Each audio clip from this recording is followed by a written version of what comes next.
Because we don't know where the novel coronavirus came from yet, the conspiracy theories fill the void. I'm telling you, the Chi-Coms are trying to weaponize this thing. Conservative talk show host Rush Limbaugh with zero proof suggesting a Chinese bioweapon lab is to blame. A Chinese official tweeting it might be U.S. Army who brought the epidemic to Wuhan. But to find the real source of this pandemic, it's best to leave it to science. CNN has spoken to a half-dozen virus hunters who right now say anyone who claims they know the exact source of the novel coronavirus is guessing. Did it come from bats? Most likely. Chinese researchers have already determined the coronavirus is 96% identical at the whole genome level to a bat coronavirus. 27 public health scientists from across the U.S. and the world wrote this letter in the journal Lancet, condemning conspiracy theories and citing scientific evidence, including the U.S. Centers for Disease Control, that supports the theory that overwhelmingly conclude that this coronavirus originated in wildlife, as have so many other emerging pathogens. The common thread is wildlife. These pathogens emerge from wildlife. One of those scientists is one of the most preeminent virus hunters in the world, Peter Daszak.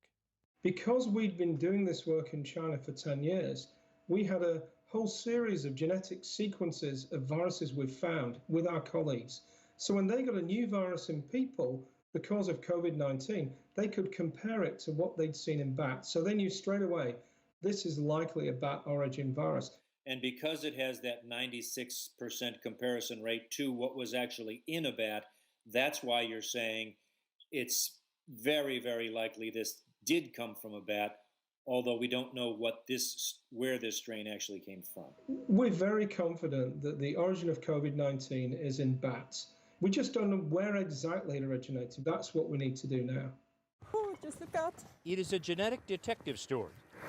Researchers will trace the virus that is killing thousands to a yet-to-be-captured bat in the wild, to a potential animal that became the crossover vehicle for COVID-19. Yes, the virus could have transferred directly from bat to human, but most likely, says Daszak, it was bats infecting farmed animals, the animals brought to market alive and kept with people in one of the most perfect incubators for viral infection, the Chinese wet market. This huge diversity of animals live in cages on top of each other with, a pile of guts that have been pulled out of an animal and thrown on the floor. As you walk towards the stalls, you slip on feces and blood. These are perfect places for viruses to spread. Not only that, people are working there, people are coming in and buying animals, they're chopping them up in front of you, kids are playing there, families almost live there. It's called zoonotic spillover. Professor Andrew Cunningham with the Zoological Society of London has studied them for decades. Wet markets, these live animal markets, are certainly a very good way of, if you like, trying to get a virus to spill over into people from wildlife. They're susceptible to getting viruses or other pathogens from the environment or from other animals that they wouldn't naturally come into close contact with, again, because they're stressed.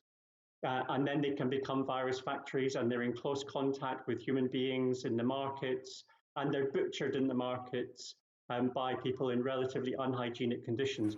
Other researchers point to reports from China that some of the earliest cases were not associated with the wet market. And then there's this theory, widely debunked, this paper from 2 Chinese researchers that says it is plausible that the virus leaked accidentally from one of 2 labs near the Wuhan seafood market.